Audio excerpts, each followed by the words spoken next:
이번 주 미국에서는 경제지표가 대거 발표가 됩니다. 자, 그런데 그 중에서도 물가지표가 중요한 포인트인데요. 자, 물가지표가 계속적으로 상승세를 보이고 있기 때문에 기술주들이 압박을 받을 것이다. 왜냐하면 물가지표는 바로 인플레이션과 연결되기 때문이죠. 자, 기술주들에게 계속적인 차익 실현의 빌미를 제공할 것이다. 이러한 분석이 나타나고 있는데 이번 주에 과연 기술주들은 안전할 것인지 연준 의원들의 동향과 물가지표들 같이 알아보도록 하겠습니다. 공매도가 진행되면서 여러가지 우려감을 낳았었던 부분들 많이 있었습니다. 특히 외국인들의 매도가 집중되면서 공매도의 영향이다 이런 얘기들도 나오고 있는데 자, 그 중에서도 외국인들이 매수를 한 업종들이 있다라고 합니다. 배터리, 화학주 이런 쪽인데 철강주죠. 네, 그 다음에 이런 부분들인데 자, 공매도 속에서도 외국인들이 매수에 집중한 바로 이 배터리, 화학, 철강 이쪽은 도대체 어떠한 상황들인지 알아보도록 하겠습니다. 코인보다 더 살벌한 주식이 있다고 합니다. 바로 우선주입니다. 우선주의 열풍이 엄청나게 일어나고 있는데 자, 코인이 상승한 부분보다 더 많이 오르고 있다 뭐 이런 얘기도 나오고 있고요. 또 코인과 연결해서 우선주들의 상승세가 이어지고 있다 이렇게 분석이 되기도 합니다. 자, 우선주들 과연 어떤 식으로 바라봐야 되는지 우선주에 대한 투자는 어떤 식으로 해야지 현명한 것인지 종합적으로 한번 알아보도록 하겠습니다.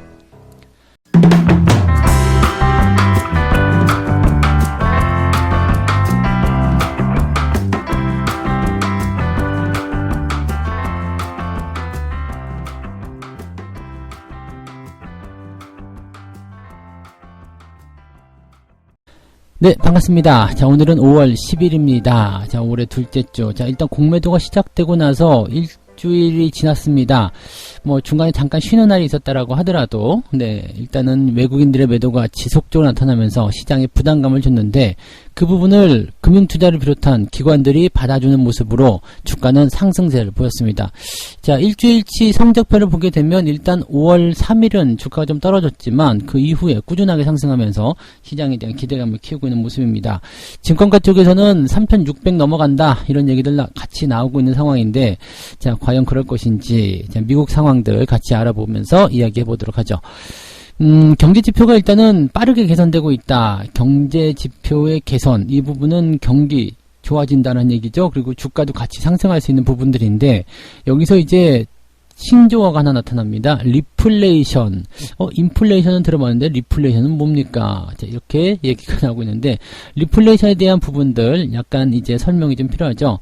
성장과 인플레이션이 가파르게 진행되고 있다라면 금리가 올라갈 건 아니겠느냐. 그렇기 때문에 거기에 맞는 투자를 하자. 이것이 바로 리플레이션 투자라고 합니다. 뭐 만들어낸 말일 수도 있겠고 기존부터 계속 이어져 왔었던 말일 수도 있겠습니다만 자, 아무튼 생소한 이야기이긴 합니다.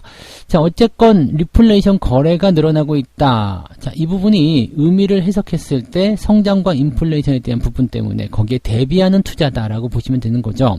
자, 경제지표가 도대체 얼마나 좋아졌기 때문에 얼마나 좋아졌는데 이런 얘기들 나오고 있는 부분인데 지금 시장에서는 뭐 경기가 계속 좋아질 것이다. 그리고 물가지표 계속 올라갈 것이다. 뭐 등등의 얘기들 나오고 있기 때문에 거기에 대한 기대감이죠. 그래서 우리나라 같은 경우도 공매도에 대한 타겟이 된 종목들 당연히 있었겠지만 주가를 상승시킨 가장 큰 요인이 됐었던 종목군들은 당연하게도 경기 회복과 관련된 부분이었습니다. 하지만 그 중에서도 또 한 가지 본다라면 금리 인상에 대한 부분들 대비해야 된다. 금융주들 섹터가 같이 움직이고 있었죠.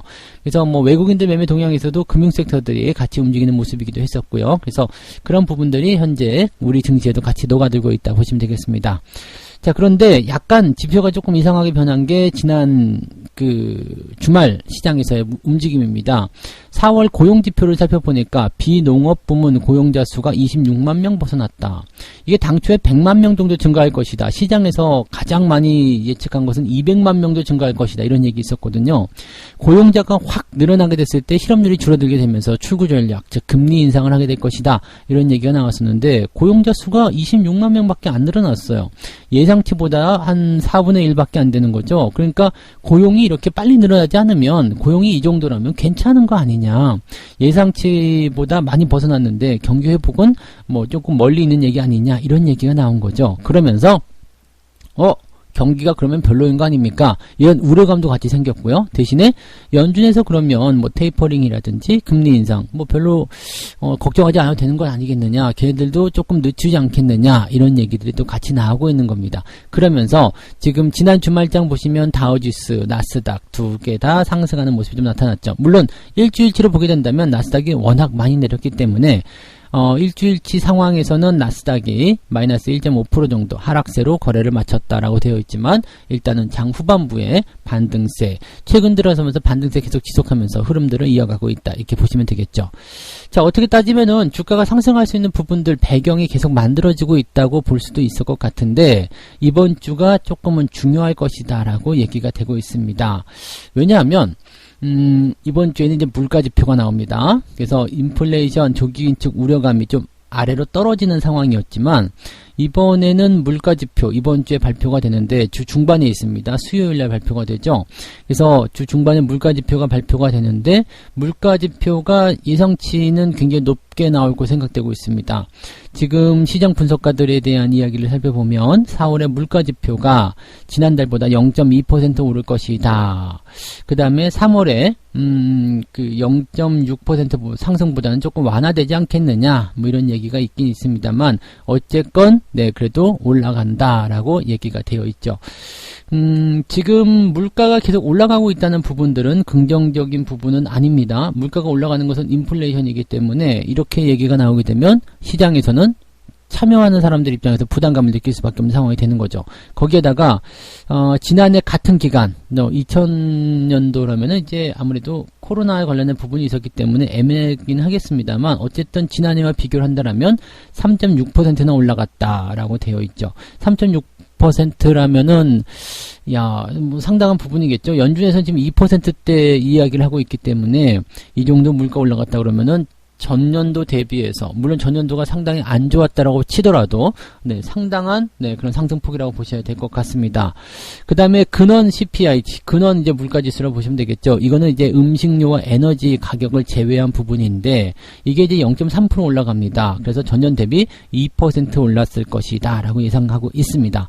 이 2% 올랐다는 것은 연준의 물가 목표치가 2%라는 것을 생각해 봤을 때, 그렇다면 물가가 2%인데 너희들 얘기한 그 금리 인상이라든지 이런 통화 정책들 나오는 것 아니겠느냐.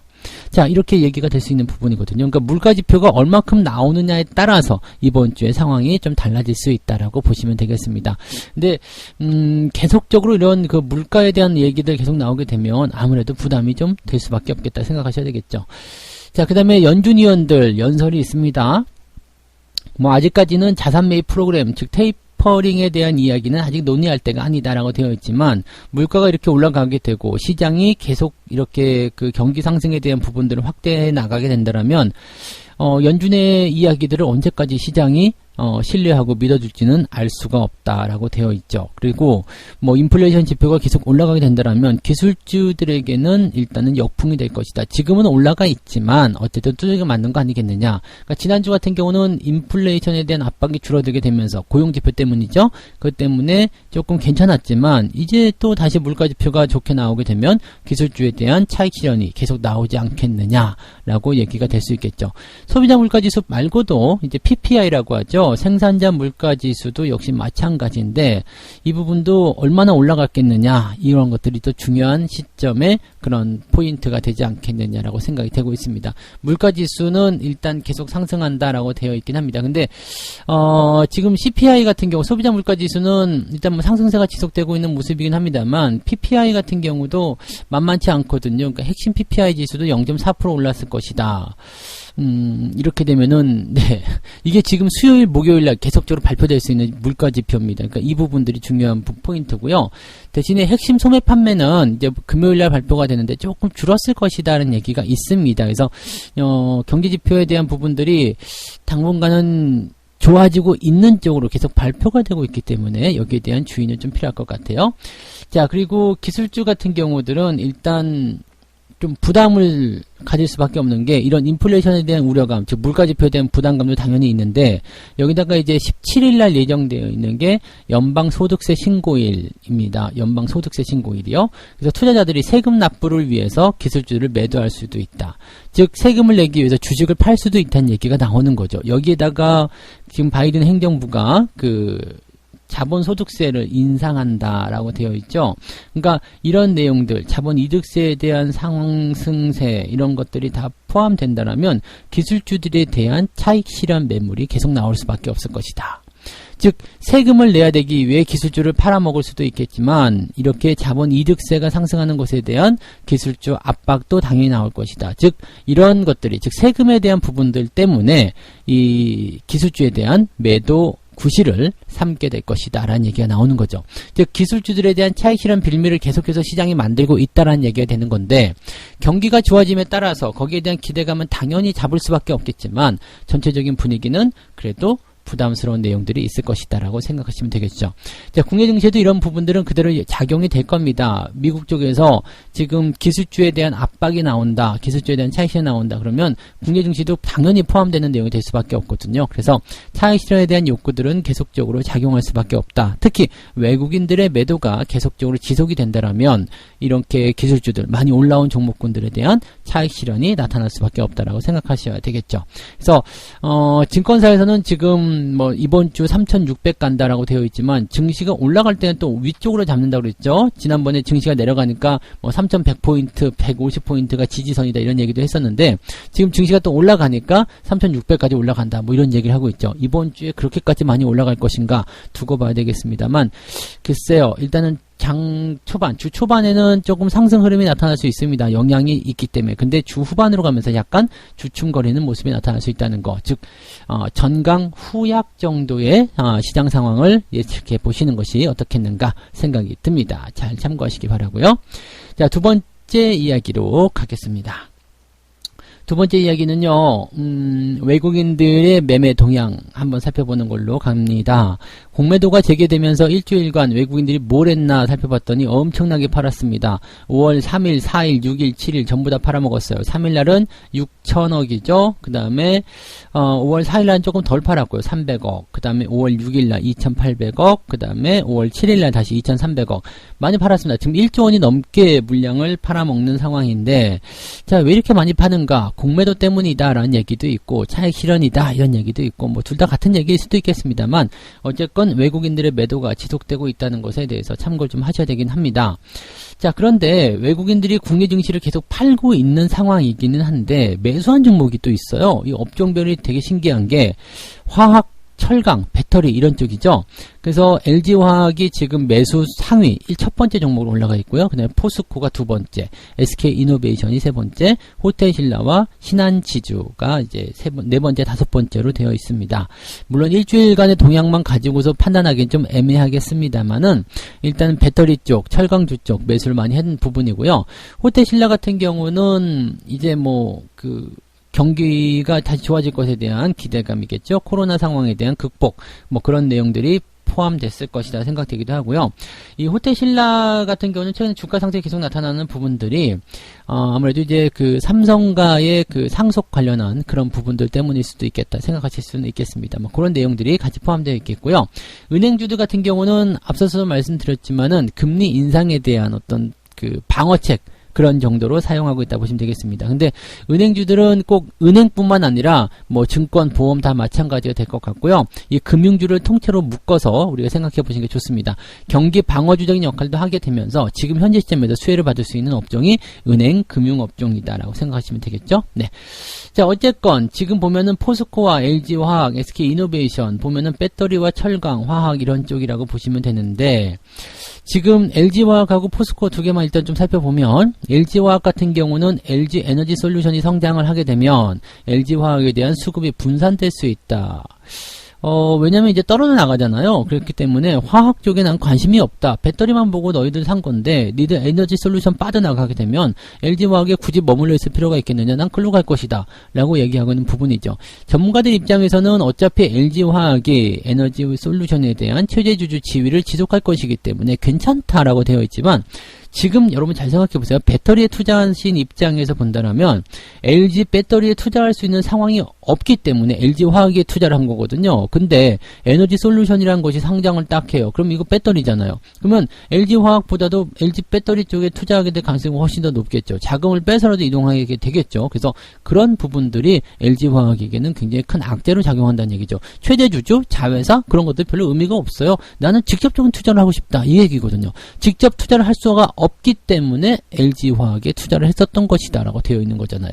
근데 뭐 사실 보게 되면 이제 LG화학 같은 경우는 이제 자회사가 성장했을 때 손해볼 건 없어요. 그죠? 당연한 얘기입니다. 그래서 그런 내용들을 따지고 보면은 또 나쁠 것까지는 없겠는데, 그래도 수급의 약간 분산이라든지 그런 것들을 친다라면 지금 현재 수준에 있었던 주가에서 얼만큼 더 올라갈 것인가는 답이 뻔히 보이지 않겠습니까? 그래서, 뭐 여기에서 뭐 2배 이상 성장해가지고 막 200만 원을 간다든지 이런 것들은 사실은 기대하기가 좀 어렵다고 보셔야 되겠죠. 어느 정도 꾸준한 성장은 나타날 수 있습니다. 화학업종이 지금은 뭐 경기 성장에 따른 기대감을 가지고 있기 때문에 뭐 충분히 상승세는 가능하다라고 볼 수 있겠지만 여러분이 기대하신 만큼의 그런 큰 상승은 기대하기 어렵다라고 생각하셔야 되겠죠.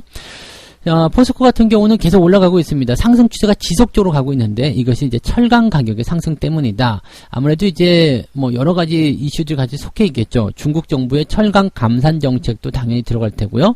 또 경기에 대한 회복, 그래서 수요가 많이 증가한 부분, 조선, 자동차 등에서 강판 가격 인상 뭐 이런 것들 다 나오기 때문에 원자재 가격에 대한 인상 뭐 등등등 여러 가지 부분들이 있습니다. 그래서 이 내용들이 이제 제품 가격의 상승으로 이어지게 되고 실적이 증가할 것이다. 당연하게 나타난 부분입니다. 그래서 이 포스코를 비롯해서 철강 관련주들이 주가 상승률을 계속 보이고 있다는 것은 우리가 생각해 보셔야 됩니다. 그래서 단기간에 많이 변동성을 보여서 급등한 종목이 아니고 이렇게 포스코처럼 꾸준하게 상승하고 있다면 추세가 끝날 때까지는 계속 보유하시는 것이 유리하죠. 그러니까 철강 업종 같은 경우는 이제 앞서서 말씀드린 뭐 배터리 이런 쪽과는 좀 다르게요. 상승이 지속될 수 있다. 이렇게 생각하시는 게 맞겠습니다. 아직까지는 긍정적이죠. 그래서 외국인들 매매 동향을 잘 살펴보면 경기가 좋아짐에 따라서 주도주 역할을 해낼 수 있는 거, 또 새롭게 부상할 수 있는 거, 그 다음에 진행되고 있는 거, 그런 쪽으로 많이 매매가 쏠리고 있다는 것을 꼭 확인하셔야 될 것 같은 느낌입니다. 그래서 외국인들 매매를 지금은 조금 관심 있게 살펴보시는 게 필요하다. 이 말씀을 드릴 수가 있겠네요. 네.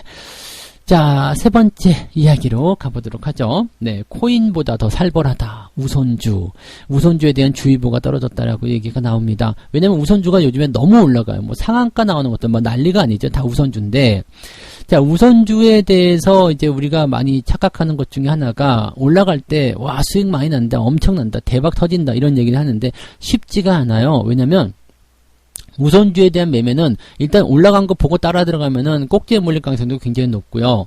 그 다음에 워낙 변동성이 크기 때문에 대응하기가 좀 어렵습니다. 근데 지금 우선주가 왜 이렇게 많이 뛰는가도 우리가 한번 살펴보긴 해야 되겠죠. 가상화폐에 대한 광풍이 우선주에 들어가고 있다라고 되어 있는 부분인데, 지금 보면 이제 뭐 우선주들의 그 내용들이 보면 본주와도 연결되어 있긴 합니다만은 우선주가 더 많이 뛰는 이유는 유동성에 대한 부분들, 즉 물량이 적다는 이야기죠. 유동성이 적기 때문에 상장 주식수가 굉장히 적다는 얘기예요. 그래서 조금만 매매가 들어가더라도 주가가 상한가로 치솟는다든지 급등하게 되는 경우들이 많이 생기게 됩니다. 문제는 여기서 생기게 되는데요. 지금 가상화폐와 연결되어 있는 뭐 투자를 했다라든지, 아니면 연결고리가 있다라든지, 뭐 최대 주주라든지 뭐 등등에 대한 이야기들 때문에 이 관련 종목들이 상승하고 있는 거고, 그것과 해당되어 있는 우선주들이 급등세를 보이게 되는 건데, 자, 보통 이제 우선주들 같은 경우는요, 앞서서 설명드렸지만 그 거래량이 굉장히 적어요. 그래서 우선주에 대한 공략은요, 기본적으로 어떻게 해야 되냐면, 이게 매수를 해놓은 상태에서는요, 이게 언제 뛸지 모르는 상태가 되거든요. 거래량이 적기 때문에 주목을 받아야지만 올라가거든요. 그러면 지금처럼 이렇게 가상화폐가 됐든 아니면 뭔가 다른 얘기가 됐든지 간에 뭔가 뛰어 올라갈 만한 재료가 터져야지만 주가가 상승한단 말이에요. 그 상승하는 폭도 굉장히 큽니다. 근데 그 상승하는 폭을 가지고 들어가려면 유동주 주식수가 워낙 적다 보니까 내가 물량을 확보할 수가 없어요. 그러다 보면 나한테 물량이 터지는 시점이면 거의 대부분 주가가 많이 올라간 시점이죠. 그래서 우선주를 공략할 때는 내가 장기 투자를 들어가겠다는 생각으로요, 일단 들어가 놓고 한참 기다리겠다는 생각을 먼저 들어가셔야 돼요. 확인이 된 상태에서 들어가시면 늦어요. 주가가 많이 뛰어버리기 때문에 그거는 뭐 상한가에 잡을 수 있는지 없는지에 대한 부분들은 해보시면 알겠지만 거의 못 잡습니다. 물량 대기를 한참 뒤에다 해야 되기 때문에 이 부분은 거의 안 잡힌다 보시면 되겠어요. 그래서 가지고서 미리 앞에 움직이는 것에 대한 부분들을 나는 충분히 기다리겠다. 1년이고 2년이고 뜰 때까지 기다리겠다. 이 생각으로 들어가셔야 되는데 이게 우선주만 사면은 대박이 날 것이다 라고 생각하시는 분들이 너무나 많죠. 근데 그런 것들은 일어나지 않습니다. 그래서 그 내용들을 꼭 참고하셔야 되는 부분이고요. 보통 우선주하고 보통주 괴리율은 한 70% 정도로 보시면 됩니다. 그러니까 보통주보다도 한 30 정도 낮은 수준에서 거래된다. 10만원짜리가 보통주면은 우선주는 한 7만원에서 8만원 사이 이렇게 진행이 된다라고 보시면 되는 거죠. 그러니까 꼭 이게 그 이론 가격이기 때문에 정확하지는 않습니다만은 그 정도 수준이 이제 적당하다 정도로 되어 있는 부분입니다. 근데 지금 보면 우선주가 더 높게 올라갔다거나 아니면은 뭐 우선주만 급등한다거나 뭐 이런 상황이 벌어질 수도 있죠. 그래서 그런 것들은 좀 조심하셔야 되고요. 최근에 이제 주가 상승률을 좀 보게 되면 노루홀딩스가 680%, 노루페인트 우선주가 440%, 대한제당 우선주가, 크라운제가 우선주가 막 다 우선주예요. 우선주. 그러니까 저 같은 경우는 평소에 이제 거래량이 워낙 적고 우선주도 보시면 아시겠지만 시총이 몇백억 단위도 굉장히 많아요. 그래서 이런 것들 투자하시면은 못 빠져나오는 수가 있기 때문에 또 사놓고 나서 그냥 기다리세요라고 하는 관점이기 때문에 저는 우선주에 대한 투자는 잘 권장해드리지 않습니다만 우선주를 사도 괜찮은 것들은 있죠. 뭐 삼성전자 우선주였다든지 이렇게 거래량이 뭐 시총도 좀 크고 거래가 좀 활발한 그런 종목들은 해보셔도 괜찮습니다만은 이렇게 거래량이 작은 워낙에 시총이 적은 종목들은 이제 각오하고 들어가셔야 돼요. 매수 들어가실 때 난 묻어놓고 언젠가 올라가겠지 생각해서 들어가셔야 되고요. 물량 자체도 부담이 없는 적은 비중을 들어가셔야 됩니다. 그래서 수익률에 대한 측면을 본다면 이게 뭐 몇백만 원을 집어넣고 나서 그냥 잊어먹고 있었더니 한 1000% 뛰어가지고 4천만 원 벌었다. 이렇게 될 수도 있는 거거든요. 1000%든 2000%든 뭐 뛸 수도 있는 거니까. 그래서 그런 상황들까지 기다리려면 굉장히 오랜 시간을 기다려야 된다는 거, 그것을 꼭 참고하고 들어가셔야 됩니다. 그래서 우선주 매매를 하실 때는 꼭 그런 내용들을 참고하셔서 대응을 하셔야 된다는 거, 그거를 절대 잊으시면 안 됩니다.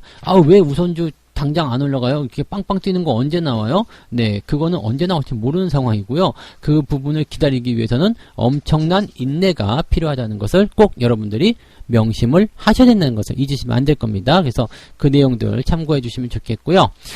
자, 어쨌든 우선주 같은 경우 잘 갖고 계신 분들은 물량이 터지면서 변화가 생길 때 차익 실현 들어가시는 것을 권장해 드리고요. 위에서 따라 들어가지 않도록 조심을 해 주시기 바랍니다. 그리고 적은 비중으로 들어가시지 않고 그냥 왕창 들어가시는 거 절대적으로 하시면 안 된다는 거 잊지 마시고, 기본적으로 시간이 오래 걸린다는 걸 꼭 잊으시면 안 되겠습니다.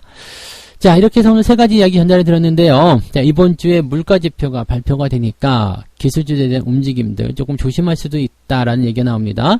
기술주에 대한 매도 빌미를 계속해서 만들어내고 있다는 것이 시장의 우려 상황이기 때문에 여러분들이 그런 동향들 좀 살펴보시고요. 경기가 좋아져도 걱정인 것은 걱정이죠. 그래서 경기 상승에 따라서 기대감을 가져갈 수 있는 종목들 위주로 살펴보시는 게 필요하다, 이 말씀 드리고, 자, 국내 증시도 뭐 이제 상승에 대한 기대치가 굉장히 높게 분석이 되고 있습니다만 글쎄요라는 거 한번 살펴보셔야 될 것 같습니다. 네. 자, 근데 공매도 속에서 외국인들의 매수 업종들 살펴봤더니 배터리하고 그 다음에 철강주 쪽 들어가 있는데, 배터리 같은 경우는 특히 LG화학 같은 경우 약간 분리될 수 있는 가능성이 있기 때문에 조심을 좀 해야 됩니다. 그래서 배터리주들은 약간의 이제 부담감들을 좀 가지고 있기 때문에 매수를 확장하기는 조금 어려워 보인다라고 생각하시면 될 것 같고요.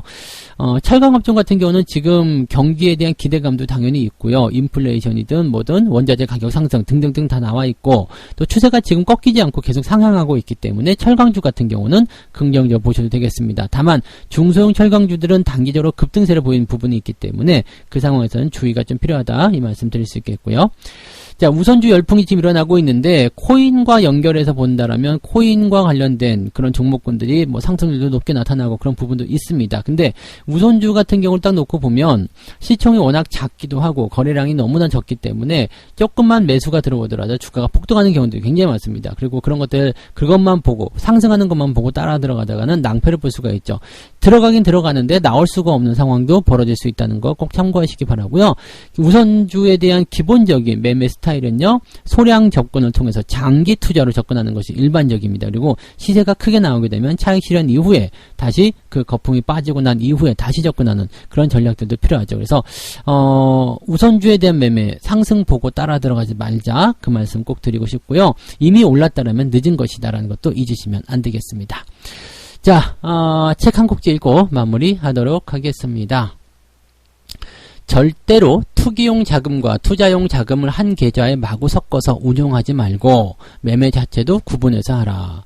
이거 무슨 얘기냐면요, 한 계좌 안에 투기용 자금과 투기용 종목, 그 다음에 투자용 종목, 이런 것들을 같이 집어넣지 말라는 얘기예요. 왜냐면 그렇게 되면 상대적으로 이제 비교가 됩니다. 투자용 종목들은 그냥 시간이 지나면서 꾸준히 성장하면서 배당도 주고 이렇게 해가지고 1년에 뭐 20% 30% 이렇게 올라가는 종목들이 대부분일 텐데, 투기용 종목들은 가만히 있다가 마이너스 20% 갔다가 갑자기 플러스 100% 갔다가 이렇게 변하거든요. 근데 마이너스 떨어질 때는 역시 투자야라고 생각할 수 있겠지만, 이게 급등을 하게 되는 상황이 벌어지잖아요. 막 50% 60%가 막 일주일 만에 나타난다. 그렇게 됐을 경우에 어떻게 돼요? 네, 자금의 운용에서, 야씨, 뭐, 투기용, 이거 뭐하래, 1년 동안, 네, 내가 보유했는데 20%밖에 안 나왔지만, 얘는 일주일 만에 50%다. 와, 저거 다 팔고 이쪽으로 넘어가자. 이렇게 될 수가 있거든요. 자금이 섞일 수가 있어요. 그렇게 되면, 이제 나중에 계좌가 어떻게 돼요? 다 투기 쪽으로 머물게 되고요. 나중에 투기용 자금에서 많이 집어넣는데 손실이 났다. 그러면은 좋은 종목들 팔아가지고 그쪽으로 넘길 수가 있습니다. 그래서 아예 매매 자체를 구분하거나 자금을 분리시키는 것을 권장해 드린다, 이런 말이죠. 그래서 아예 안 하는 게 가장 좋지만요, 네, 투기용 매매를 꼭 해야 되겠다라면 분리해서 대응하라, 이렇게 말씀을 드려볼 수가 있겠습니다. 자, 이렇게 해서 오늘 이야기 마무리 짓고요. 자, 오늘도 여러분들 활기차게 화이팅 하시면서 좋은 결과들 만들어내시기 바랍니다. 오늘은 아침 9시부터 무료 라이브 방송 진행됩니다. 여러분들 많은 참여 부탁드리고요. 자, 이따가 9시에 뵙겠습니다. 고맙습니다.